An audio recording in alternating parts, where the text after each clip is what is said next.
This also includes post-market surveillance, which is an ongoing effort to review field complaints after the product has been launched. And we look for any trends in complaints that could point out problems with the product that could possibly be corrected. So this is a summary of the design control process that I just went through. We start with user needs at the top left.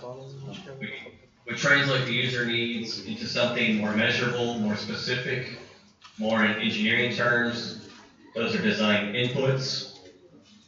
We then go through the design process, which involves CAD, drawings and models, creating prototypes, performing testing, performing lab analyses with our surgeon designers, iterating, making changes, going back, changing the CAD, making new prototypes, repeating the process again in the lab until we get the final design output where we go into verification.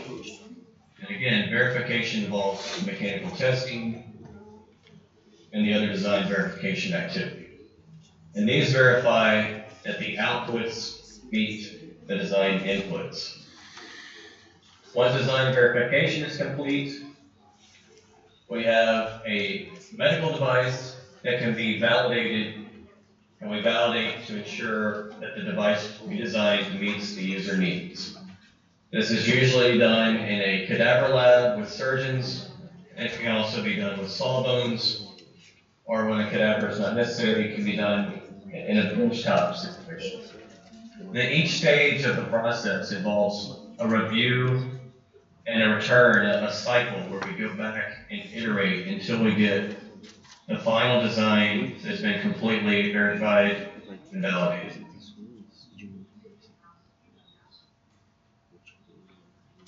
So now I'm going to show design control in practice, and I'm going to go through the development of the screws in the EVO system.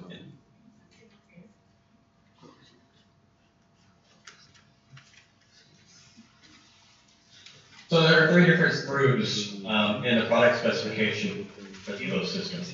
We have a 3.5 millimeter Cortex screw, a 3.5 millimeter locking screw, and a 4.7 millimeter osteopenia screw that we have partially threaded and fully threaded options.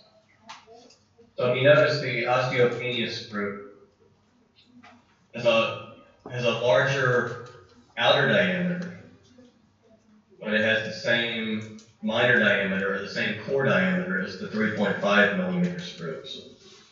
It also has a greater pitch, or the distance from the peak of each thread to the adjacent thread. And I'll talk about this later. So in the EVO screw system, we perform print reviews, compared to previous designs. We perform finite element analysis to determine worst case among plate families, and we perform mechanical testing for the design verification. For design validation, we did sawbone and cadaver labs with our surgeon consultants, and we also reviewed the complaints from the predicate systems. So we also did a clinical literature review on the screws to look at past failures in past systems. And that's across the orthopedic market, not just our own screws, but all the literature for trauma screws.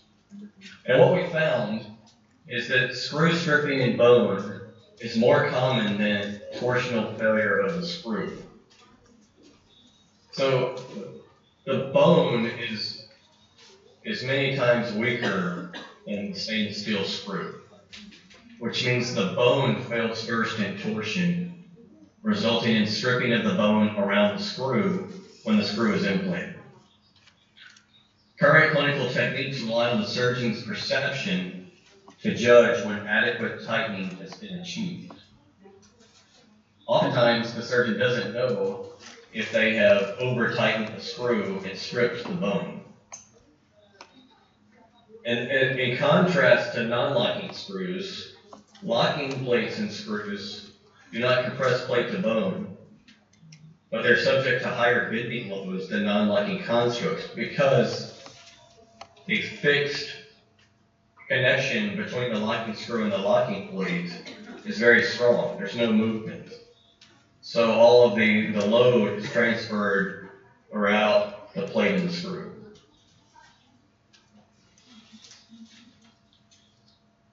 So the failure modes, when we perform a risk analysis on the screw, the top failure modes are screw fracture due to bending across a bone fracture or joint post-operatively,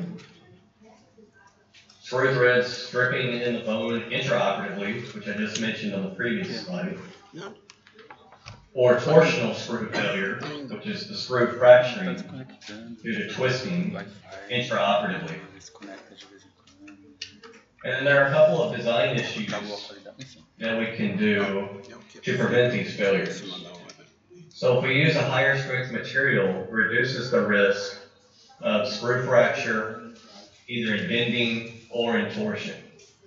That's the first and the third failure. If we use a more ductile material, it provides an earlier warning prior to torsional screw failure intraoperatively, but it does not prevent the torsional screw failure. And then screw threads stripping in the bone intraoperatively can be mitigated by the surgical technique and or the thread geometry. So I talked about the osteopenia screws a few slides ago that have a larger outer diameter, but the same core diameter as the Cortex screws and the locking screws. And this was done intentionally to give the screw greater bite or greater purchasing power in poor quality bone. Because the outer diameter of the screw has a greater ratio to the core diameter, it actually pulls into the bone without stripping better than the Cortex screws and the locking screws. So a surgeon can use this in poor quality bone to prevent stripping. So with the material selection of the screws, we want to decrease the risk of intraoperative and post-operative failures. We can maximize the torque failure and the bending strength with our material selection. And we chose 316 stainless steel with a condition of M94. The benefit of the higher strength outweighs the decreased ductility. And ductility is measured in elongation. So the chart at the bottom of the screen shows the material properties tested per ASTM 8370. And you can see the two conditions of 316 stainless steel. M4 has a lower tensile strength and a lower yield strength, but a higher elongation percentage than M94. 94 has the higher tensile strength, the higher yield strength, but the lower elongation. So the M94 is going to be stronger in bending and stronger in torsion, but less ductile, so it will not be able to twist as much.